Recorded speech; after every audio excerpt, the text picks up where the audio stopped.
Hello friends, welcome to I study.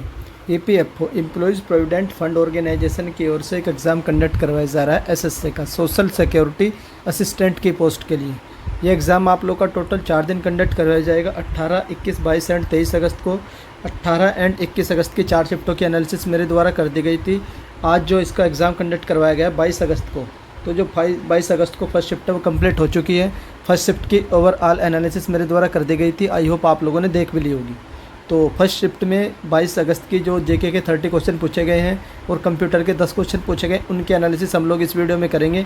तो जितने भी क्वेश्चन हैं सारे मुझे मिल चुके हैं ऑलमोस्ट। जो नहीं मिलेंगे आप लोग कमेंट कर दीजिएगा, और कंप्यूटर के जो टॉपिक्स पूछे गए हैं वो भी मैं आप लोग को इस वीडियो के एंड में बता दूंगा। तो चलिए एक एक करके सारे क्वेश्चन देख लेते हैं। क्वेश्चन के साथ साथ मैं आप लोगों को एक्स्ट्रा फैक्ट भी बताता चलूँगा, जिससे जिनका भी एग्जाम अपकमिंग शिफ्ट में होगा उनको फ़ायदा होगा। तो चलिए देख लेते हैं। सबसे पहला क्वेश्चन पूछा गया था, प्लेनेट स्मॉलर देन अर्थ। आपसे पूछा गया था कि अर्थ से छोटा प्लेनेट कौन सा होता है। तो the largest planet in our solar system as per their surface area in ascending order. तो इनका जो ऑर्डर होता है, सबसे छोटा आप लोग का मरकरी होता है, फिर मार्स होता है, फिर वीनस होता है, फिर अर्थ होता है। तो अर्थ से छोटा कौन होता है? वीनस होता है। फिर Neptune, Uranus, Saturn and Jupiter. तो जुपिटर आप लोग का सबसे बड़ा होता है। ये भी ऑर्डर पूछा जा चुका है आप लोग का, जुपिटर और सैटर्न वाला। ये सबसे बड़ा सबसे छोटा, इस टाइप का क्वेश्चन आप लोगों का पहले भी पूछा जा चुका है। सोलर सिस्टम से क्वेश्चन आ ही रहे हैं, किसी न किसी शिफ्ट में आप लोगों को देखने को मिल रही हैं ईपीएफओ की। अब मैं इनकी आप लोगों को इमेज भी दिखा देता हूँ, इससे भी आप लोगों को एक आइडिया लग जाएगा। जुपिटर सबसे बड़ा है, सैटर्न उससे छोटा, फिर यूरेनस उससे छोटा, नेपच्यून उससे छोटा, अर्थ जो आप लोगों की 1, 2, 3, 4, 5वें नंबर की सबसे छोटी है। और इधर से देखा जाए तो ये 4th नंबर पर आती है। 1, 2, 3, 4 4th नंबर पर आती है अगर इस इंक्रीजिंग ऑर्डर में जाए। डिक्रीजिंग ऑर्डर में 5वां, इंक्रीजिंग ऑर्डर में आप लोगों का 4th हो जाएगा। अब चलते हैं नेक्स्ट क्वेश्चन। वो built the Chhatrapati Shivaji railway station, जो सीएसटी रेलवे स्टेशन है मुंबई में। पूछा गया था कि किसने बनाया था और किस ईयर में बनाया गया था। तो इसको देख लेते हैं। तो Chhatrapati Shivaji terminus CST formerly known as, पहले इसको विक्टोरिया टर्मिनस बोलते हैं। और ये एक यूनेस्को वर्ल्ड हेरिटेज साइट है एंड हिस्टोरिक रेलवे स्टेशन है, जो कहाँ पर लोकेटेड है? ये मुंबई में लोकेटेड है। और कब बनाया गया था? तो 1888 में बनाया गया था। और इसको डिज़ाइन किया गया था फ्रेडरिक स्टीवंस ने। किसने? फ्रेडरिक स्टीवंस ने इन 1996 डिज़ाइन किया था। उसके बाद 1996 में इसका नाम चेंज करके क्या कर दिया गया था? In the name of the Shivaji Maharaj terminus. तो सीएसटी जो नाम रखा गया था ये आप लोगों का 1996 में रखा गया था। आई होप ये क्वेश्चन आप लोगों का क्लियर हो चुका होगा। क्वेश्चन नंबर 3 पूछा गया था, type of satellite use for the telecommunication. तो टेलीकम्युनिकेशन के लिए किस टाइप का सैटेलाइट यूज करते हैं? तो the satellite in geostationary orbit are use for. जो भी सैटेलाइट आप लोग जियो स्टेशनरी ऑर्बिट में छोड़ते हैं वो टेलीकम्युनिकेशन के पर्पज से यूज किया जाता है। और जियो स्टेशनरी ऑर्बिट जो होता है ये आप लोग का 36,000 किलोमीटर की हाइट पर होता है, एल्टीट्यूड पर होता है। नेक्स्ट क्वेश्चन पूछा गया था, question number 4, what is the use of the tensiometer. तो टेस्योमीटर का यूज दे रखा था। एक्चुअली आप लोग को मैच ऑफ द फॉलोइंग करना था। एक उसमें आप लोग का दे रखा था सिस्मोग्राफ, जो आप लोगों का भूकंप वाला होता है। और एक से इंस्ट्रूमेंट था आप लोग का टेस्योमीटर। ये क्या होता है? एक इंस्ट्रूमेंट होता है जो मेजर करता है physical strain in the structure. जो आप लोगों की स्ट्रेन होती है, स्ट्रेस और स्ट्रेन जो होता है आप लोगों का, उसको मेजर करने का काम करता है आप लोग का टेस्योमीटर यूज़ करता है। तो मैं आप लोग को ऑलरेडी सारे इंस्ट्रूमेंट कवर करवा चुका हूँ, फिर से आप लोगों को करा देता हूँ। यहाँ पर क्या क्या इंस्ट्रूमेंट आप लोग को याद रखने। एक्टिनोमीटर क्या होता है? इंटेंसिटी ऑफ रेडिएशन के लिए यूज़ होता है एक्टिनोमीटर। उसके बाद अल्टीमीटर हाइट के लिए मेजर करते हैं एयरक्राफ्ट की। एमीटर आप लोग का इलेक्ट्रिक करंट। एनीमोमीटर एयर की हवा। और ऑडियोमीटर में आप लोग का measure intensity of sound measure करते हैं। उसके बाद बैरोग्राफ में आप लोग का प्रेशर मेजर करते हैं, एटमॉस्फेरिक प्रेशर। बैरोमीटर में एटमॉस्फेरिक प्रेशर कंडीशन। बाइनोकुलर आप लोगों का क्या होता है? For the magnified view of the distant object. Bolometer heat radiation measure करता है। कैलिपर्स आप लोगों का डायमीटर ऑफ थिन सिलेंडर। और कैलोरीमीटर आप लोगों का जो क्वांटिटी ऑफ हीट होती है उसको मेजर करता है। कार्बोरेटर क्या यूज़ करता है? तो इंटरनल कंबशन में पेट्रोल वेपर का जो मिक्सचर है उसके लिए यूज़ होता है। और कार्डियोग्राम में trace of the movement of the heart. Cathetometer होता है अपना, determine the height and levels. और chronometer determine the longitude of the vessel at sea. और सिनेमाटोग्राफ होता है use for projecting picture on the screen. और calorimeter तो हम लोग देख चुके हैं। उसके बाद आता है आप लोग का कम्यूटेटर। तो कम्यूटेटर होता है use in the generator to reverse the direction of electric current. Crescograph ये आप लोग का पूछा गया था, use for measuring the growth in plant. Cryometer measure of low temperature. Cyclotron use for accelerating change particle in micro accelerator. और dilatometer measure the change in the volume of substance. Dynamo to convert the mechanical energy into electrical energy, ये dynamo होता है। Electrometer क्या होता है? Measure very small but potential difference in electric circuit. Electrometer use for measuring electric potential difference. Electroscope क्या होता है? Detect presence of the electric charge. फिर आता है endoscope to examine the internal part of the body, वो endoscope होता है। Fathometer बहुत पूछते हैं, मेजर डेप्थ ऑफ ओशियन के लिए फेदोमीटर। फ्लक्समीटर मैग्नेटिक फ्लक्स के लिए। Galvanometer to detect the circuit in वो current in the electric circuit. Gramophone use to reproduce the recorded sound. Hydrometer किस लिए यूज होता है? टू रिलेटिव डेंसिटी के लिए। और hydrophone measure sound of under water. उसके बाद हाइग्रोमीटर भी आप लोगों से पूछा गया था स्टेनोग्राफर में, ये ह्यूमिडिटी मेजर करता है एयर की। हाइग्रोस्कोप क्या करता है? Atmospheric humidity. और hypsometer determine the boiling point of liquid. और लेक्टोमीटर आप लोगों का डेंसिटी ऑफ मिल्क। मार्कमीटर क्या होता है? Speed of the sound. Manometer compass magnetic movement and field. फिर एक मैनोमीटर होता है use to measure the atmospheric pressure. Micrometer to convert the sound wave to into electric vibration. Microphone क्या होता है? ये आप लोग का इलेक्ट्रिक सिग्नल के लिए। उसके बाद माइक्रोस्कोप। नेफोमीटर पूछते हैं आप लोगों का to measure the scattering of light by particle suspended in liquid. Odometer to instrument attach the wheel of the vehicle to measure the distance travel, जो पहिए के द्वारा चली गई दूरी को ओडोमीटर। ओममीटर आप लोग को पता है ओडोंटोमीटर, तो frequency of electromagnetic wave odontometer ondometer. उसके बाद optometer use to testing the refractive power of the eye, ये होता है आप लोगों का ऑप्टोमीटर। फिर otoscope use for visual examination of the ear drum, ear कान के लिए। पेरिस्कोप ये आप लोग का सबमरीन में यूज होता है। Phonograph use for reproducing the sound. Photometer compass luminous intensity of the two source of light, photometer. फिर पोलोग्राफ झूठ वाला होता है। Pyrheliometer use for measuring the solar radiation. Pyrometer high temperature के लिए। क्वाड्रेंट क्या होता है? अल्टीट्यूड एंड एंगल के लिए। रडार रेडियो डिटेक्शन रेंजिंग्स की फुल फॉर्म होती है और स्पेस में जो ऑब्जेक्ट है उसको आइडेंटिफाई करने के लिए। रेन गेज रेनफॉल के लिए मेजर करता है। Refractometer measure the salinity of solution. फिर आता है sextant use for measuring the angular distance between two object. Seismograph भी पूछा गया था आप लोग का, अर्थक्वेक वाला था। और spectroscope use for spectrum analysis.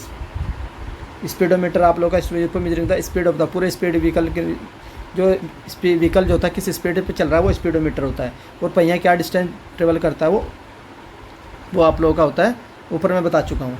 फिर आता है आप लोग का स्पाइग्नोमैनोमीटर, ये ब्लड प्रेशर को मेजर करता है। Stethoscope use for hearing analysis of the sound of heart. फिर टैकोमीटर भी आता है आप लोग का, ये क्या करता है? To determine the speed specially rotation speed of shaft. उसके बाद telemeter record the physical happening at a distance place. Telescope use for magnify view of distant object. Next आता है आप लोग का tensiometer, instrument for measuring the surface tension. Thermometer पता ही आप लोगों को, थर्मोस्टेट भी पता। Tonometer measure the pitch of the sound, तो क्या यूज करते हैं? टोनोमीटर। ट्रांसफॉर्मर आप लोग को पता ही है। और venturimeter measure the rate of the flow of liquid, venturimeter. Vernier क्या होता है? Measure small sub division of scale. Viscometer viscosity के लिए। वोल्टमीटर वोल्ट के लिए। वाटमीटर पावर के लिए। और वेवमीटर आप लोगों का वेवलेंथ के लिए। तो ये सारे इंस्ट्रूमेंट थे जो मैंने आप लोगों को यहीं पर कवर करवा दिए हैं। उसके बाद एक क्वेश्चन पूछा गया था, जब ऑक्सीजन की रिएक्शन हाइड्रोजन से होती है तो इस रिएक्शन को क्या बोलते हैं? तो oxygen gas react with hydrogen to produce, तो क्या बनता है? उससे वाटर बनता है। और इस रिएक्शन को क्या बोलते हैं? ये O2 और H2 मिलकर क्या बनाते हैं? H2 बन जाता है। तो इसे बनते हैं आप लोगों को ऑक्सीडेशन ऑफ हाइड्रोजन भी होता है इसमें, रिडक्शन ऑफ ऑक्सीजन भी होता है। और ये एक रेडॉक्स रिएक्शन का भी एग्जाम्पल है, वाटर का बनना H2। रिडक्शन भी हो रहा है एंड ऑक्सीडेशन भी हो रहा है, तभी होगी रेडॉक्स। क्वेश्चन नंबर 6 पूछा गया था, लाइसोसोम्स को और क्या बोलते हैं? तो लाइसोसोम एक पार्ट, सेल का पार्ट होता है। तो lysosomes are called by the different names such as suicidal bag बोलते हैं इसको, या फिर सेल्स वेस्ट डिस्पोजल सिस्टम भी बोलते हैं, फिर डिमोलिशन स्क्वाड्स भी बोलते हैं। तो ये सेल का स्ट्रक्चर है, इसके बारे में आप लोगों को पता होना चाहिए। लाइसोसोम्स क्या होता है? इसको सुसाइडल बैग बोलते हैं। ये आप लोगों की सेल मेम्ब्रेन होती है, जो आप लोगों की सिर्फ एनिमल सेल के पास होती है। और उसके बाद आप लोगों को mitochondria power house of the cell बोला जाता है। राइबोसाइम को क्या बोलता है? प्रोटीन फैक्ट्री बोलते हैं। तो इस तरीके से इनके आप लोग नाम ले याद रखिए, इनके निकनेम क्या क्या होते हैं जो भी सेल्स के पार्ट होते हैं। बैटल ऑफ फॉकलैंड किस ईयर में लड़ी गई थी? ये पूछा गया था। तो जो Falkland island war also called the Falkland war या मालविनास वार और south Atlantic war, a brief under declare war fort between the, ये किसके?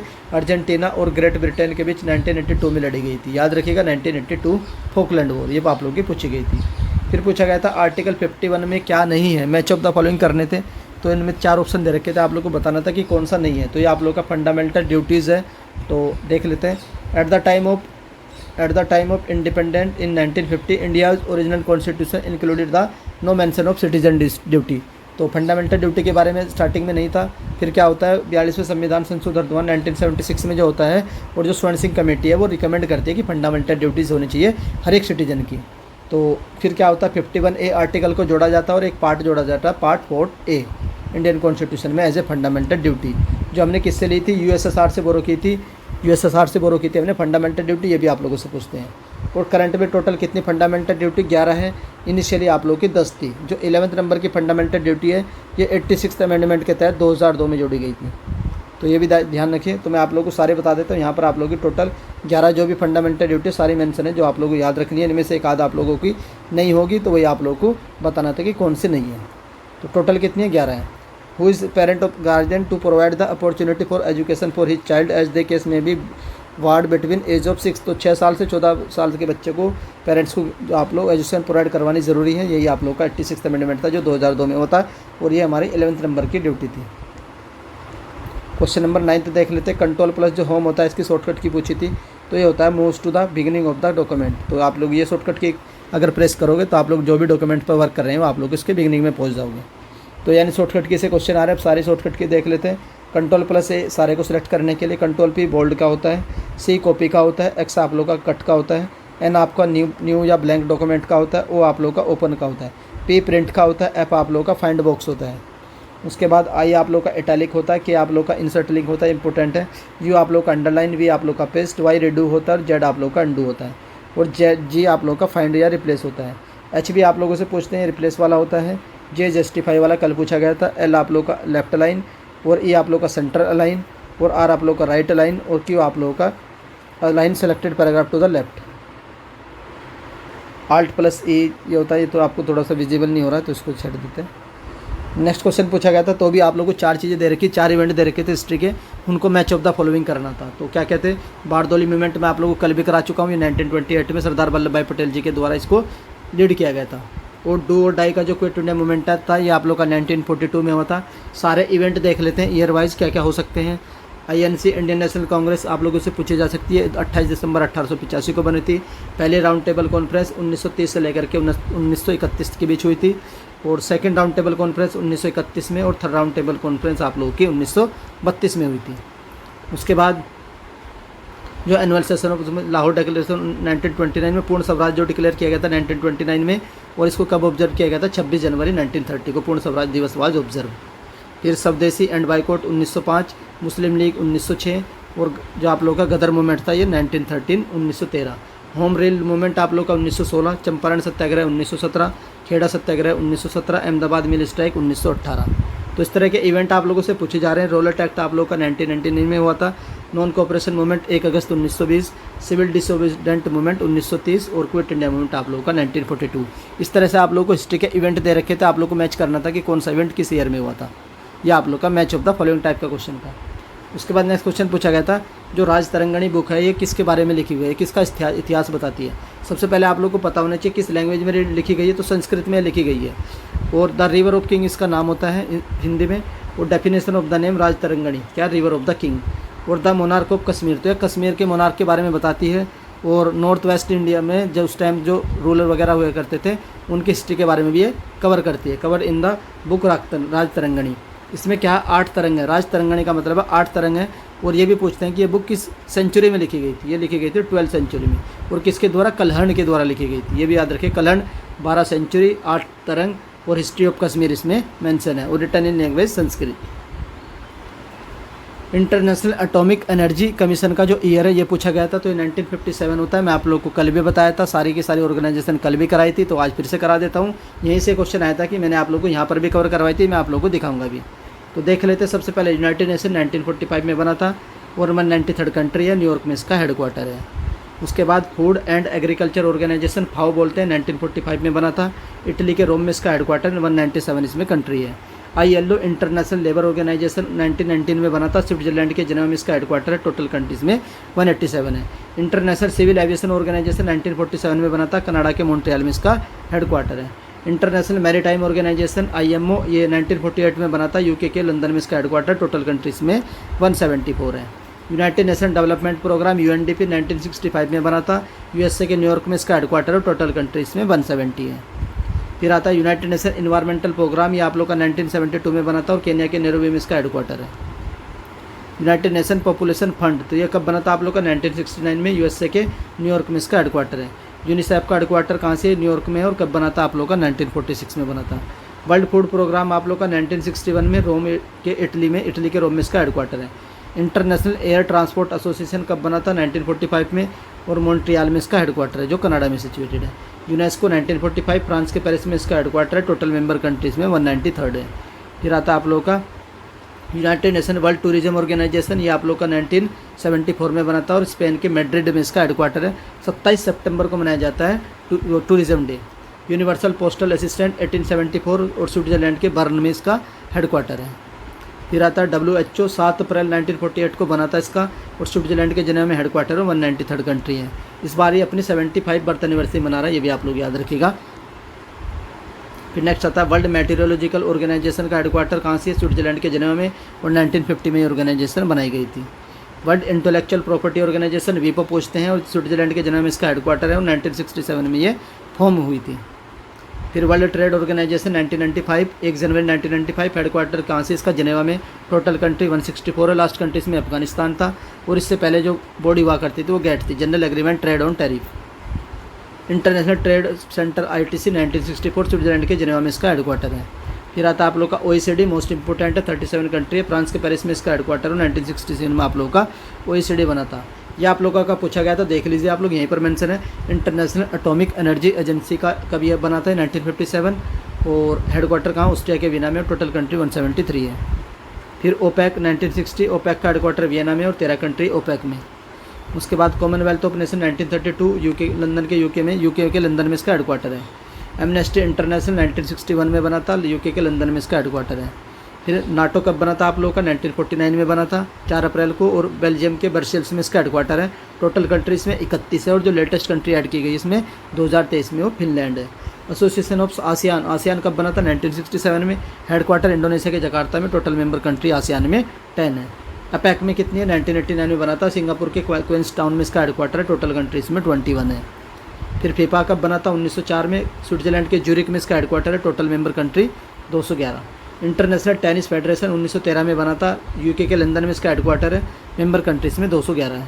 फिर AIIB, Asia infrastructure investment bank 2016 में बना था, चाइना के बीजिंग में इसका हेडक्वार्टर है। शंघाई कोऑपरेशन ऑर्गेनाइजेशन 1996 में बना था, चाइना के बीजिंग में इसका हेडक्वार्टर है। टोटल मेंबर कंट्रीज में 9 है। फिर आता है अंकटाड 1964 में बना था, स्विट्जरलैंड के जिनेवा में इसका हेडक्वार्टर है। टोटल कंट्रीज में 194 है। ADB 1966 में बना था, और फिलीपींस के मनीला में इसका हेडक्वार्टर है। टोटल मेंबर कंट्रीज में 68 है। वर्ल्ड बैंक 1994, और वाशिंगटन DC में हेडक्वार्टर, कंट्रीज में 189 है। IMF में कंट्री कितनी? 190, और वाशिंगटन में इसका भी हेडक्वार्टर है। बना कब था? 1945 में। उसके बाद आता है आप लोग का इंटरनेशनल कोर्ट ऑफ जस्टिस 1945 में बना था, नीदरलैंड के द हैग शहर में इसका हेडक्वार्टर है, और मेंबर कंट्रीज में 193 है। FATF 4 सेक्शन टास्क फोर्स 1999 में बना था, फ्रांस में इसका हेडक्वार्टर है, और कंट्रीज में 39 है। तो जितने भी इंटरनेशनल ऑर्गेनाइजेशन थी सारी की सारी आप लोगों को एक जगह ही मैंने कवर करवा दी है। फिर आप लोगों से पूछा गया था साहित्य academy award in Punjabi language. मैंने आप लोगों को ऑलरेडी ये क्वेश्चन 3 बार करा चुका हूँ, फिर से करा देता हूँ, और आप लोगों को याद भी बताया था कि मैंने कौन कौन से याद रखी थी। तो आज इस बार पूछा गया आप लोगों का हिंदी वाला पूछा जा चुका है, बद्री नारायण को दिया गया था ठुमड़ी के शब्द के लिए। उसके बाद इंग्लिश का भी कल आया था आप लोगों का अनुराधा रॉय को, all the lifes we never lifes, तो इसके लिए दिया गया था। आज जो पूछा गया था आप लोगों का पंजाबी के लिए पूछा गया था, तो यह सुखजीत को मिला पंजाबी के लिए। राजस्थानी के लिए आप लोग याद रख लेना, कमल रंगा राजस्थानी के लिए। संस्कृत का भी आप लोग को याद रखना होता है, जनार्दन प्रसाद पांडे मनी, ये संस्कृत वाला था। उसके बाद आप लोग को उर्दू का भी याद रखना होता है, अनिस अशफाक। तो ये सारे के सारे मैंने लिख दिए हैं। टोटल आप लोग की 24 लैंग्वेज होती हैं, इसमें 22 तो आप लोग के 8 शेड्यूल में मेंशन है, 2 आप लोग की इंग्लिश एंड राजस्थानी होती है। उसके बाद आप लोगों से पूछा गया नोबेल प्राइज़ 2022 केमिस्ट्री में किसको दिया गया है, तो 2022 के नोबेल प्राइज़ में आप लोगों को सारे रिवाइज करवा देता हूँ। फिजिक्स में किसको दिया गया था, एस्पेक्ट क्लोजर जिलिंगर, ये 3 नाम याद रखिए। केमिस्ट्री में बर्तोजी, मेडल, शार्पलेस है, बस याद रखिए। और बर्ना फ्रेंडनैक, डायमंड और फिलिप, ये आप लोग का इकोनॉमिक्स वाला था। उसके बाद पीस का देख लेते हैं। तो एक होता ब्लातवलस्की था, और एक ऑर्गेनाइजेशन थी मेमोरियल, और organisation centre for civil disabilities. तो ये आप लोग का पीस के लिए दिया गया था। लिटरेचर के लिए एनी अर्नोक्स को, और मेडिसिन के लिए सावंते पाबो को। तो ये सारे मैंने आप लोगों को 2022 के यहीं पर रिवाइज करवा दिए। तो आप लोग याद रखिएगा, हो सकता है आप लोगों से केमिस्ट्री में पूछ ले या फिजिक्स या उसमें पूछ ले मेडिसिन में, तो आप लोगों को सारे याद रखने हैं।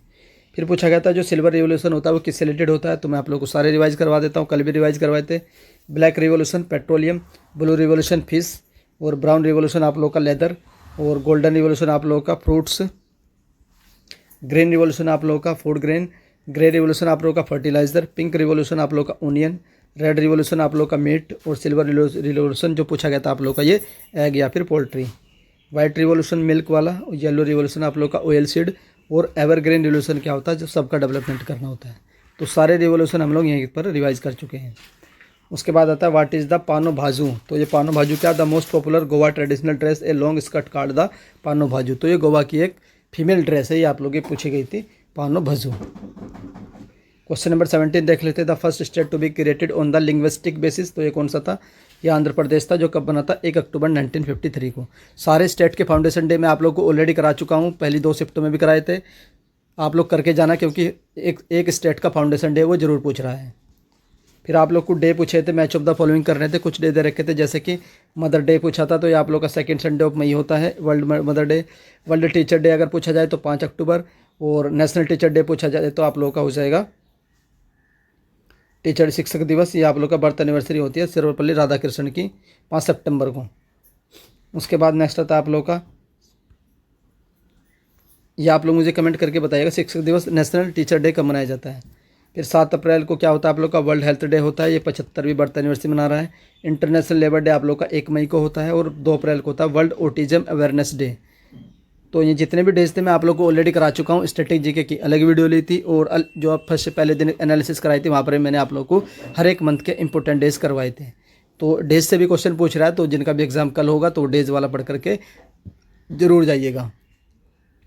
अब चलते नेक्स्ट आता है आप लोग को, आपको college obtain for the most. तो आप लोग को 4-5 ऑप्शन दे रखे थे, आप लोग को अरेंज करना था कि सबसे ज़्यादा कैलोरी किस में मिलती है। तो शुगर वाला ऑप्शन आप लोग याद रखिएगा, शुगर के साथ सबसे ज़्यादा एनर्जी मिलती है। तो आप लोग मुझे कमेंट करके बताइएगा कि ये क्वेश्चन किस तरीके से पूछा गया था। फिर एक क्वेश्चन पूछा गया था, आप लोग को न्यूज़पेपर दे रखे थे और आप लोग को मैच ऑफ द फॉलोइंग करने थे कि कौन सा न्यूज़पेपर किसके द्वारा लिखा गया है। तो चलिए हम लोग सारे न्यूज़पेपर देख लेते हैं, ये हिस्ट्री के न्यूज़पेपर हैं, सारे पूछे जाते हैं। ये आप लोग का पूछा जा चुका, बंगाल गजट इंग्लिश न्यूज़पेपर था जो जेम्स अगस्टस 21 के द्वारा स्टार्ट किया गया था। संवाद कौमुदी राजा राम मोहन राय, और मिनातुल अखबार राजा राम मोहन राय। फिर आता है आप लोग का हिंदू पैट्रियाट, तो ये था आप लोग का मधुसूदन रे, हिंदू पैट्रियाट। उसके बाद आता है रस्त गुप्तकार, ये दादा भाई नौरोजी का था। सोम प्रकाश ईश्वरचंद विद्यासागर का था। इंडियन मिरर आप लोग का देवेंद्र नाथ टैगोर का था। उसके बाद अमृत बाजार पत्रिका, ये था शिशिर कुमार घोष, मोतीलाल घोष। और तजहीब उल हकलक, तो ये सर सैयद अहमद खान का था। हिंदू किसका था, वीर राघवाचार्य जी का था, द हिंदू। और केसरी किसका था, बाल गंगाधर तिलक। सुधारक किसका था, गोपाल गणेश अगरकर। नेक्स्ट आता है आप लोग का प्रबुद्ध भारत, तो ये आप लोग का इसमें प्रबुद्ध भारत में आप लोग का स्वामी विवेकानंद जी था, ये भी याद रखिएगा, प्रबुद्ध भारत स्वामी विवेकानंद। फिर उद्बोधना आप लोग का स्वामी विवेकानंद, ये भी याद रखिएगा। नेक्स्ट आता है आप लोग का इंडियन ओपिनियन, ये एम.के. मोहनदास करमचंद गांधी जी का था। वंदे मातरम अरविंदो घोष। और बॉम्बे क्रॉनिकल फिरोज शाह मेहता। कामरेड कौन था, मोहम्मद अली था। अल बलाग कौन था, अब्दुल कलाम आज़ाद था। अल हिलाल किसका था, अब्दुल कलाम आज़ाद का। प्रताप किसका था, गणेश शंकर विद्यार्थी का था, Pratap. New India Annie Besant का था। Independent Motilal Nehru. Young India Mohandas Karamchand Gandhi. मूक नायक बी.आर. अम्बेडकर। उसके बाद हिंदुस्तान टाइम किसका था, सुंदर सिंह लालपुरी का था। नवजीवन महात्मा गांधी। हरिजन महात्मा गांधी। और फिर हिंदुस्तान आप लोग का तारकनाथ दास। और हिंदुस्तान दैनिक किसका था, एम.एम. मालवीय था, मदन मोहन मालवीय जी का। तो सारे न्यूज़पेपर मैंने करवा दिए। तो इनमें से 4 न्यूज़पेपर दे रखे थे, आप लोगों को मैच ऑफ द फॉलोइंग करना था। इस टाइप से क्वेश्चन पूछा गया था। कोई अगर किसी को याद है कि सर ये वाला न्यूज़पेपर था, तो आप लोग कमेंट करके बता सकते हैं कि सर ये वाला न्यूज़पेपर पूछा गया था। उसके बाद क्वेश्चन 21 था आप लोग का, जो बैकुरल होती है किसके यूनिट होती है, ये होती है आप लोग की रेडियो एक्टिविटी की यूनिट होती है। तो मैं आप लोग को ऑलरेडी करा चुका हूँ, यूनिट वाला चैप्टर भी, जो इंस्ट्रूमेंट होते हैं वो भी करा चुका हूँ, अलग से क्लास भी ली थी, और किसी शिफ्ट में मैंने आप लोगों को कराया भी है। तो ये 21 क्वेश्चन मिले हैं मुझे, बाकी के नहीं मिले हैं। बाकी जिन्होंने भी कैंडिडेट ने 22 अगस्त को फर्स्ट शिफ्ट में एग्जाम दिया है और उनको कोई भी क्वेश्चन याद है जीके का, तो आप लोग कमेंट करके बता सकते हैं, जिससे जो भी मैं पीडीएफ बनाऊंगा आप लोगों को 30 क्वेश्चन प्रोवाइड करवा दूंगा। अब देख लेते हैं कंप्यूटर का जो लेवल है आज कैसा रहा। तो कंप्यूटर का लेवल आप लोगों का थोड़ा सा मॉडरेट किया है इन्होंने compare to 18 and 21 of August. तो आज फर्स्ट शिफ्ट थोड़ी सी इजी थी, डुएबल थी। तो देख लेते हैं कौन कौन से टॉपिक से कंप्यूटर में क्वेश्चन पूछे गए हैं। एक तो हैकिंग से 1 क्वेश्चन पूछा गया था, फिर मेमोरी से आप लोग के 3 क्वेश्चन पूछे गए हैं, MS ऑफिस से 2 क्वेश्चन आए हैं, ओपन सोर्स नेटवर्किंग से क्वेश्चन आया है, और बुलियन व्यंजक बुलियन एक्सप्रेशन से भी 1 क्वेश्चन आया है। तो ये 4-5 टॉपिक है जो आप लोगों के कंप्यूटर के पूछे गए हैं। आई होप आप लोगों ने कंप्यूटर पढ़ा होगा। मैंने नोट्स भी दिया। अगर आप लोगों को नोट्स नहीं खरीदा है तो आप लोग इस नंबर पर व्हाट्सअप करके नोट्स के बारे में पता कर सकते हैं। यहाँ से आप लोगों को कंप्यूटर का नोट्स मिल जाएगा 30 रुपीज़ में, जिसमें आप लोगों को theory, one liner and MCQ मिलने वाले हैं। तो ये थी कंप्यूटर के एनालिसिस। बाकी अगर आप लोगों को इसका PDF चाहिए तो PDF आप लोगों को मिलेगा टेलीग्राम ग्रुप में। वो टेलीग्राम ग्रुप का लिंक मिलेगा इस वीडियो के डिस्क्रिप्शन में, या फिर आप लोग टेलीग्राम में सिंपली सर्च कर देना @HighStudy। तो इस तरीके से आप लोग सर्च करेंगे और _ भी लगा दीजिएगा तो आप लोग को एक ग्रुप मिलेगा। वहाँ से जाकर के आप लोग PDF को डाउनलोड कर लीजिएगा। आई होप आप लोगों को एनालिसिस पसंद आई होगी। और अगर आप लोग चाहते हैं कि कल की दोनों शिफ्टों की एनालिसिस भी इसी तरीके से की जाए तो उसके लिए आप लोग कमेंट कर देना। और अगर एनालिसिस पसंद आ रही है तो आप लोग वीडियो को लाइक कर सकते हैं। और अगर चैनल पर फर्स्ट टाइम विजिट कर रहे हो तो चैनल को सब्सक्राइब कर लीजिए, बेल आइकन को ऑन रख लीजिए। जैसे ही NTA की ओर से कोई भी अपडेट आएगी उसकी जानकारी आप लोगों को HighStudy चैनल से सबसे पहले दे दी जाएगी। वीडियो देखने के लिए धन्यवाद। Thank you friends, welcome to HighStudy। EPFO employees provident fund organisation की ओर से एक एग्ज़ाम कंडक्ट करवाया जा रहा है SSC का सोशल सिक्योरिटी असिस्टेंट की पोस्ट के लिए। ये एग्ज़ाम आप लोग का टोटल 4 दिन कंडक्ट करवाया जाएगा। 18, 21, 22 एंड 23 अगस्त को पर डे 2 शिफ्ट कंडक्ट करवाई जा रही है। टोटल इसमें 8 शिफ्ट कंडक्ट करवाई जाएंगी। 22 अगस्त की जो पहली शिफ्ट है उसकी एनालिसिस मेरे द्वारा कर दी गई थी, और इस वीडियो में हम लोग 22 अगस्त की जो सेकंड शिफ्ट है उसकी एनालिसिस करने वाले हैं। इसका जो लेवल है आप लोगों को पता ही है, मॉडरेट लेवल देखने को मिल रहा है हर एक शिफ्ट का जो भी आज तक हुई है। तो 30 क्वेश्चन जीके के पूछे गए हैं। ऑलमोस्ट सारे क्वेश्चन मुझे मिल चुके हैं। सारे के सारे आप लोगों के साथ शेयर करूंगा। कुछ एक्स्ट्रा फैक्ट भी बताऊंगा उस क्वेश्चन के आसपास, और क्या क्या क्वेश्चन बन सकते हैं जिससे जिनका भी एग्जाम 23 अगस्त को है उनको बेनिफिट्स होगा। और बाकी कंप्यूटर के भी टॉपिक्स बता दूंगा इस वीडियो के एंड में कि कंप्यूटर में कौन कौन से टॉपिक्स पूछे जा रहे हैं। तो चलिए वीडियो को शुरू कर लेते हैं। सबसे पहला जो क्वेश्चन पूछा गया था कि जो नोबेल प्राइज़ दिया गया था लिटरेचर में 2022 के, तो 2022 में जो नोबेल प्राइज़ दिए गए हैं तो उसके रिलेटेड 2 क्वेश्चन आए थे। दोनों मैं आप लोगों को करार देता हूँ। सबसे पहले आप लोग याद रखिएगा, एक तो 6 कैटेगरी में दिया जाता है। कौन कौन सी? एक तो फिजियोलॉजी या मेडिसिन में, तो ये किसको दिया गया?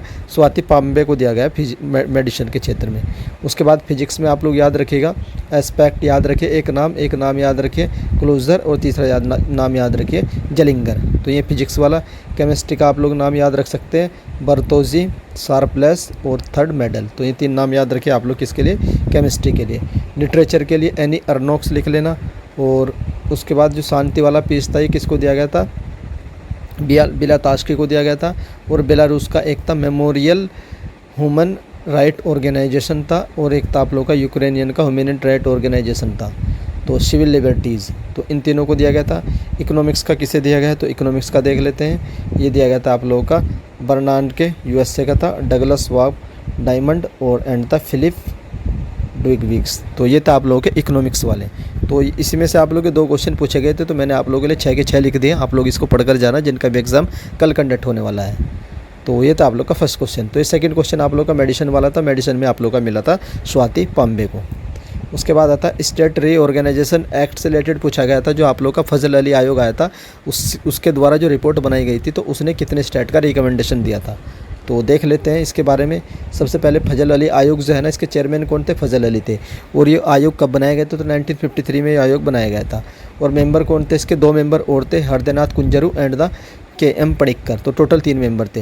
इट्स रिपोर्ट इन सितंबर 1955, तो 1955 में ये रिपोर्ट देते हैं। और इस रिपोर्ट के आधार पर इंडियन गवर्नमेंट हमारे कॉन्स्टिट्यूशन में 5वां अमेंडमेंट करती है।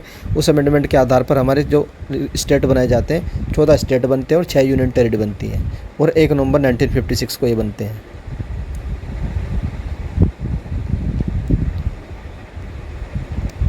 उसके बाद चलते हैं नेक्स्ट क्वेश्चन था आप लोगों का, कुछ लोग वो दे रखी थी आप लोगों को एकेडमी, उनकी लोकेशन मैच करनी थी। जैसे कि NDA national defence academy, IM में इंडियन मिलिट्री एकेडमी।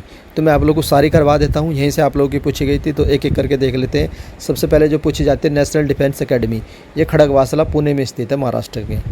उसके बाद नेक्स्ट आती है आप लोगों की इंडियन मिलिट्री एकेडमी, जो देहरादून में स्थित है। ऑफिसर ट्रेनिंग एकेडमी चेन्नई में स्थित है। इन्फेंट्री स्कूल आप लोग का मऊ में स्थित है। और इंडियन नेवल एकेडमी आप लोगों की कोच्चि केरला में स्थित है, अजीमाला केरला में स्थित है। उसके बाद एयरफोर्स एकेडमी आप लोगों की हैदराबाद में स्थित है। नेक्स्ट आती है आप लोगों की, तो ये सारी एकेडमी मैंने आप लोगों को करवा दी है। उसके बाद क्वेश्चन 5 पूछा गया था क्रॉप रोटेशन से, तो खरीफ के बारे में पूछा गया था कि किसका सीज़न आप लोगों का अप्रैल से स्टार्ट होता है। तो मैं सारी करवा देता हूँ कौन कौन सी क्रॉप सीजन इंडिया में होते हैं। तो 3 टाइप के होते हैं। एक तो कौन सा होता है आप लोगों का, रबी होता है, खरीफ होता है और जायद होता है। रबी कब स्टार्ट होता है, तो रबी की जो बुआई स्टार्ट होती है वो अक्टूबर से दिसंबर तक चलता है और हार्वेस्ट इसमें अप्रैल जून में होता है। उसी तरीके से जो खरीफ की स्टार्टिंग होती है जून से जुलाई होती है और इसकी हार्वेस्टिंग सितंबर अक्टूबर में होती है। और जायद की क्या होती है, इन दोनों के जो बीच में रह गया टाइम उसके बीच जायद के होते हैं। खीरा, ककड़ी, ये सब जो कद्दू वगैरह ये जायद की फसलों में आते हैं। तो ये आप लोगों को यही पूछा था। उसके बाद नेक्स्ट आता है आप लोगों का साइना बानो केस के बारे में पूछा गया था। तो इसके बारे में देख लेते हैं। ये जो मिस बानो थी ये कहाँ की थी, उत्तराखंड की थी और इन्होंने एक पेटिशन दायर करी थी जो ट्रिपल तलाक के अगेंस्ट 2016 में ये पेटिशन दायर की गई थी। उसके बाद आज जो 22 अगस्त आज ही के दिन 2017 में इस पर जो एक निर्णय आता है, डिसीजन आता है 3:2 के उसमें, और जो ट्रिपल तलाक था उसको अनकॉन्स्टिट्यूशनल डिक्लेयर कर दिया जाता है। उसके बाद आप लोगों से सुपीरियर लेक पूछा था। तो इसका आप लोगों को मैच ऑफ द फॉलोइंग दे रखा था। तो सुपीरियर लेक वाला जो ऑप्शन ठीक था इसमें, जो आप लोगों का दे रखा था कि ये चाइना में होती है, ये आप लोगों का सही था। तो इसको आप लोग गलत करना था क्योंकि जो सुपीरियर लेक है ये आप लोगों की यूएसए में होती है। अब लेक के बारे में पढ़ लेते हैं। Lake superior is the largest fresh water lake in the world. तो ये जो लेक सुपीरियर है पूरी दुनिया में सबसे बड़ी लेक है फ्रेश वाटर की, और टोटल जो फ्रेश वाटर है उसका 10% होल्ड करती है ये।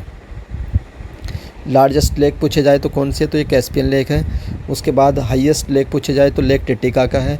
लार्जेस्ट सैलाइन वाटर लेक पूछा जाए तो कैस्पियन हो जाएगा, और डीपेस्ट लेक पूछा जाए तो आप लोगों की बेकाल लेक हो जाएगा। Largest fresh water lake superior lake देख चुके हैं, और इंडिया की लार्जेस्ट लेक पूछे तो कौन सी हो जाएगी, चिल्का लेक। उसके बाद नेक्स्ट देख लेते हैं list of the largest lake in India कौन कौन सी है। तो एक तो आप लोग याद रखिएगा, वेम्बनाड लेक केरला में है, चिल्का लेक उड़ीसा में है, शिवाजी सागर लेक आप लोगों की महाराष्ट्र में है। उसके बाद इंदिरा सागर लेक मध्य प्रदेश में है, और पेंगोंग त्सो लेक लद्दाख में है। पुलिकट लेक आप लोगों के आंध्र प्रदेश में है। सरदार सरोवर लेक आप लोगों की गुजरात में है। नागार्जुन सागर लेक आप लोगों की तेलंगाना में है। लोकटक लेक मणिपुर में है, और आप लोग की वुलर लेक आप लोगों की जम्मू कश्मीर में है। उसके बाद क्वेश्चन नंबर 8 पर चलते हैं। एंडोथर्मिक रिएक्शन के बारे में पूछा गया था कि एंडोथर्मिक रिएक्शन क्या होती है। 2 टाइप की रिएक्शन होती है, एक एंडोथर्मिक होती है, एक एक्सोथर्मिक होती है। एंडोथर्मिक वो होती है जिसमें आप लोगों की जो हीट है वो एब्जॉर्ब होती है, और एक्सोथर्मिक रिएक्शन होती है जिसमें से हीट लिबरेट होती है। तो जो फोटोसिंथेसिस होता है ये आप लोगों का एंडोथर्मिक का रिएक्शन का एग्जाम्पल है, in which the reactant absorb heat, यहाँ पर हीट एब्जॉर्ब हो रही है। उसी तरीके से जो आप लोगों का कुकिंग ऑन एग, जो एग की बॉइलिंग होती है वो भी आप लोगों का एंडोथर्मिक का एग्जाम्पल है। और एक्सोथर्मिक रिएक्शन वो होती है जहाँ पर हीट रिलीज होती है। इंडिया ने यूनाइटेड नेशन को कब ज्वाइन किया था, उसके जो सिग्नेटरी हमने कब साइन किया था। तो एक मोस्ट इंपॉर्टेंट क्वेश्चन आप लोगों का स्टैटिक जीके में जरूर पूछा जाता है। After war the Indian delegation led by the, तो इनका नाम आप लोगों से कभी भी किसी भी एग्जाम में पूछा जा सकता है। मोस्ट इंपॉर्टेंट नाम है रामास्वामी मुदलियार। क्या नाम है, रामास्वामी मुदलियार। इन्होंने ही यूनाइटेड नेशन का जो चार्टर था 25 जून 1945 को जो साइन हुआ था, 26 जून 1945 को जो साइन हुआ था यूनाइटेड नेशन का चार्टर, उसको इंडिया की ओर से किसने साइन किया था, तो वो था रामास्वामी मुदलियार। तो इनका नाम याद रखिएगा, ये साइन करते हुए हैं रामास्वामी मुदलियार, जिन्होंने 26 जून 1945 को इंडिया की ओर से यूनाइटेड नेशन का जो चार्टर है उसको साइन किया था। और यूनाइटेड नेशन का जो चार्टर है जो इफेक्ट में कब आया था, तो 24 अक्टूबर 1945 को यूनाइटेड नेशन की स्थापना की गई थी। फिर आप लोगों से पूछा था पंजाब के 3 पार्ट कौन कौन से होते हैं, तो वो भी देख लेते हैं। तो इसके 3 पार्ट होते हैं, एक तो आप लोग का माज़ा होता है, एक आप लोग का दोआब होता है, और एक मालवा होता है। फिर आप लोगों से पूछा था कि गुर्जरी क्या है, तो ये एक म्यूजिकल राग है गुजरात का, Gurjari.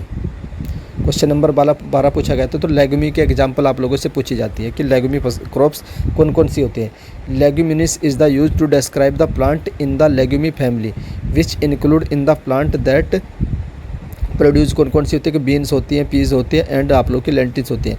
Crop that have nodules in their roots, इनके रूट्स में क्या होते हैं, नोड्यूल्स होते हैं।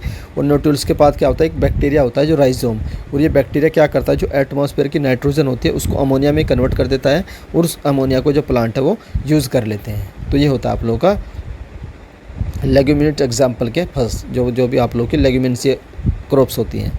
व्हाट इज़ द पाबू इन लद्दाख, तो ये क्या है पाबू इन लद्दाख, तो ये एक तरीके का सूज होता है, ये आप लोग देख सकते हैं लद्दाख में ये होता है पाबू। उसके बाद नेक्स्ट आप लोगों से पूछा गया था कि पिट्ठा क्या होता है झारखंड में, तो एक टाइप का फूड होता है। आप लोग कमेंट करके बता दीजिएगा इसमें क्या क्या ऑप्शन थे pitha in Jharkhand. Next question पूछा गया था आप लोगों से, who went the fast for separate Andhra Pradesh. जब आप लोग का आंध्र प्रदेश बना था तो उस समय जो फास्ट रखा गया था किसके द्वारा रखा गया था, तो 4 days after the death of potty Shri Ramayu. तो श्री रामालू जो थे ना, इन्हीं के जो अनटिल डेथ तक इन्होंने फास्ट रखा था, और जब इनकी डेथ हो गई थी उसके 4 दिन बाद ही जो पंडित जवाहरलाल नेहरू ने उन्होंने एक स्टेट अनाउंस कर दिया था, जो लिंग्विस्टिक बेस पर बनने वाला भारत का पहला स्टेट था। 1 अक्टूबर 1953 को बना था। ये था आप लोगों का आंध्र प्रदेश। क्वेश्चन नंबर 16 पूछा गया था, Arjun award in the para swimming. तो ये किसको दिया गया, स्विमर स्वप्निल पाटिल को दिया गया आप लोगों का पैरा स्विमिंग में अर्जुन अवार्ड 2022। फिर स्लेव डायनेस्टी, आप लोगों की जितनी भी डायनेस्टी है उनको मैच ऑफ द फॉलोइंग करना था, एक ऑर्डर में दे रखी थी। तो मैं आप लोगों को सारे डायनेस्टी के ईयर बता देता हूँ। स्लेव डायनेस्टी 1206 से 1290, उसके बाद आती है आप लोगों की खिलजी डायनेस्टी 1290 से 1320, देन आप लोगों की तुगलक डायनेस्टी 1320 से 1414, उसके बाद सैयद डायनेस्टी 1414 से 1451, और लास्ट में आती है आप लोगों की लोधी डायनेस्टी 1451 से लेकर के 1526। टोटल 5 डायनेस्टी ने दिल्ली सल्तनत पर रूल किया है। तो इनके आप लोग ऑर्डर पूछे जाते हैं, फाउंडर पूछे जाते हैं, और कुछ रूलर के बारे में भी पूछा जाता है। क्वेश्चन नंबर आप लोगों का था, एक क्वेश्चन ये था आप लोगों का, नियान तकरी क्या है। तो ये आप लोग कमेंट करके बताना ये क्वेश्चन एग्जैक्ट क्या पूछा गया था, नियान तकरी। और एक रेडिएशन वाला क्वेश्चन था। तो ये 2 क्वेश्चन है जो मुझे एग्जैक्ट नहीं मिले हैं, वर्ड पता है, बस आप लोग मुझे कमेंट करके बता दीजिएगा जिनका भी एग्जाम 22 अगस्त को सेकंड शिफ्ट में था कि ये 2 क्वेश्चन किस तरीके से पूछे गए थे। उसके बाद क्वेश्चन नंबर 20 पर चलते हैं। अटल पेंशन योजना के बारे में पूछा गया था कि इसको कौन क्रियान्वित करता है, यानी इसको कौन चलाता है। तो ये अटल पेंशन योजना है जो 9 मई 2015 को लॉन्च की गई थी, और इसकी जो रेगुलेटरी बॉडी है वो PPRD है। तो ये इसका करेक्ट उत्तर था, PPRD है। और ये 18 से 40 की एज वालों के लिए ओपन कर रखी है। और फिर आप लोगों को 60 साल की एज में पेंशन मिलेगी 2000, 3000, 4000, 5000, डिपेंडिंग अपॉन द आप कितना अमाउंट को इन्वेस्ट करते हैं। उसके बाद NPT के बारे में पूछा गया था। तो ये होती है the treaty on the non proliferation of the nuclear weapon, also known as the nuclear non proliferation treaty इसको बोलते हैं। तो ये एक इंटरनेशनल ट्रीटी है जो कहती है कि आप लोगों को क्या करना है, प्रिवेंट रोकना है spread of the nuclear weapon का जो स्प्रेड लग रहा है, बट हर कोई कंट्री न्यूक्लियर वेपन बना रहा है तो उसके स्प्रेड को रोकना है। और जिन्होंने बना लिए हैं उनको क्या करना, promote the cooperation between the state on the peaceful use of, जो भी न्यूक्लियर एनर्जी का जो यूज़ करना है वो पीसफुल तरीके से यूज़ करना है। एंड एडवांस द न्यूक्लियर डिसआर्मामेंट, और जो भी न्यूक्लियर आर्म बना लिए हैं उनको डिसआर्म खत्म करना है। तो जो ये NPT है ये ओपन की गई थी सिग्नेटरी के लिए 1 जुलाई 1968 में, और ये इफेक्ट में आई थी 1970 में। 191 कंट्री ने इसको साइन किया है। कुछ कंट्री ऐसी जिन्होंने इसको साइन नहीं किया, साउथ सूडान ने इसको कभी साइन नहीं किया, हमने भी कभी साइन नहीं किया, हमारे साथ इजराइल ने भी कभी साइन नहीं किया, और पाकिस्तान ने भी इसको साइन नहीं किया। इसलिए नहीं किया क्योंकि ये एक क्या है, मतभेद है इसमें, क्योंकि कुछ कंट्री जिन्होंने बना लिया उनके पास तो है, और जिन्होंने नहीं बनाया है उन्हें ये बनाने नहीं दे रहे। या तो जिनके पास है वो भी ख़त्म करें न्यूक्लियर वेपन को, और या फिर सबको बनाने का। तो ये मतलब इसमें मतभेद है ट्रीटी में, इसलिए हमने इसको साइन नहीं किया है। और उसके बाद नॉर्थ कोरिया ने भी इसको क्विट कर दिया था, लेकिन बाद में इसने ज्वाइन किया था शुरू में। फिर 2003 से नॉर्थ कोरिया ने भी इसको साइन नहीं किया, इसको विड्रॉ कर लिया था नॉर्थ कोरिया ने भी। फिर क्वेश्चन नंबर 23 पूछा गया था कि जो हमारा कॉन्स्टिट्यूशन बना था उसको प्रॉपरली हिंदी में भी बनाया जाना चाहिए, हिंदी को रिकमेंड करा था। तो ये किसने रिकमेंड किया था, तो आप लोग मुझे इसका उत्तर बताना। मैंने जो सर्च किया मुझे 2 नाम मिले हैं, एक तो आप लोग का गोपाल स्वामी अयंगर मिला है, सेकंड मिला मुझे पंडित रघुनाथ विनायक धुलेकर। तो इन दोनों नाम में से अगर कोई भी एक नाम आप लोगों के ऑप्शन में था तो कमेंट करके बताइएगा कि सर ये क्वेश्चन में ये 2 ऑप्शन में से ये वाला ऑप्शन में था। तो जो भी आप लोगों के ऑप्शन में होगा वही ये उसका उत्तर होगा। और क्वेश्चन आप लोगों का यही था कि कॉन्स्टिट्यूशन को हिंदी में भी लिखने का प्रपोजल किसने दिया था। क्वेश्चन नंबर 24 देख लेते हैं। तो ये था आप लोग का DNA क्लोरोप्लास्ट से रिलेटेड था। ये भी एग्जैक्ट क्वेश्चन नहीं है, तो आप लोग कमेंट करके बताना ये क्वेश्चन किस तरीके से पूछा गया था। क्वेश्चन नंबर 25 था, who wrote the Mahatma Gandhi biography. तो महात्मा गांधी की बायोग्राफी किसने लिखी, तो दीनानाथ गोपाल तेंदुलकर के द्वारा महात्मा गांधी जी की बायोग्राफी लिखी गई है। क्वेश्चन नंबर 26 देख लेते हैं, place where the no seismic earthquake wave are detected. ऐसी कौन सी जगह है जहाँ पर अर्थक्वेक की जो वेव है वो डिटेक्टेड नहीं की जाती है, तो उसको बोलते हैं सीस्मिक शैडो जोन। तो इस जोन में आप लोग की जो वेव होती है, अर्थक्वेक की जो वेव होती है वो डिटेक्ट नहीं हो पाती हैं due to the liquid layer की वजह से। क्वेश्चन नंबर 27 था आप लोगों का, जो फ्रेंच ब्रेड था ये बुक किसके द्वारा लिखी गई थी, तो ये बुक लिखी गई है क्रिस हिंगनसन के द्वारा। क्रिस हिंगनसन के द्वारा इस बुक को लिखा गया है। तो उसके बाद कंप्यूटर के टॉपिक्स देख लेते हैं क्या क्या कंप्यूटर्स में पूछे गए। तो बाइनरी नंबर सिस्टम से 2-3 क्वेश्चन हर एक शिफ्ट में पूछे जा रहे हैं। फिर एंड नॉर गेट पूछा गया है आज शॉर्टकट की पूछी गई थी, Ctrl+P, प्रिंट वाली, कट वाली, रेडियो वाली, एंडू वाली, सारी आप लोग कर लीजिएगा, मैंने भी करा रखी है। कैच मेमोरी से आप लोग का 2-3 शिफ्टों में पूछा जा चुका है, तो आप लोग इसको अच्छे से पढ़ कर जाना। MS वर्ड से भी आज 2 क्वेश्चन थे, 1-2 क्वेश्चन आप लोग का टोपोलॉजी से था और नेटवर्किंग में जो लैन मैन था इसको आप लोग को अरेंज करना था, और बुलियन एक्सप्रेशन से भी क्वेश्चन पूछे जा रहे हैं। तो ये थी आप लोग की 22 अगस्त की सेकंड शिफ्ट की कंप्लीट एनालिसिस। अगर इनमें से किसी भी क्वेश्चन में आप लोग को एरर लगते तो आप लोग कमेंट करके उसको करेक्ट कर दीजिएगा, या फिर किसी क्वेश्चन में अगर जो क्वेश्चन नहीं है आए हैं 2-3 क्वेश्चन है जो याद नहीं है, अगर आप लोगों में से किसी भी कैंडिडेट को 22 अगस्त का जिसने एग्ज़ाम दिया सेकंड शिफ्ट का और कोई भी क्वेश्चन याद है तो वो भी कमेंट करके बता सकता है कि सर जो रिमेनिंग क्वेश्चन है वो ये पूछे गए थे। बाकी आप लोग कमेंट करके ये बताइएगा कि आप लोगों ने कितने अटैम्प्ट किए हैं और आप लोग की कैटेगरी क्या है और कितनी एक्यूरेसी के साथ आप लोगों ने अटैम्प्ट किए हैं और आपके रूम में कितनी अटेंडेंस थी। तो आई होप आप लोगों को हाई स्टडी चैनल की ओर से की जा रही एनालिसिस पसंद आ रही होगी। अगर हाई स्टडी चैनल की ओर से की गई एनालिसिस पसंद आती है तो आप लोग वीडियो को लाइक कर सकते हैं, और अगर चैनल पर फर्स्ट टाइम विजिट कर रहे हो तो चैनल को सब्सक्राइब कर लो, बेल आइकन को ऑन रख लीजिए। जैसे ही NTA की ओर से आप लोगों की आंसर की के रिगार्डिंग कोई भी अपडेट आएगी उसकी जानकारी आप लोगों को हाई स्टडी चैनल से सबसे पहले दे दी जाएगी, और इसका PDF मिलेगा आप लोगों को हाई स्टडी टेलीग्राम चैनल पर। इसका लिंक आप लोगों को डिस्क्रिप्शन में मिल जाएगा टेलीग्राम ग्रुप का, उस ग्रुप को ज्वाइन कर लीजिए, PDF आप लोगों को वहाँ पर अवेलेबल हो जाएगा। वीडियो देखने के लिए धन्यवाद, थैंक यू।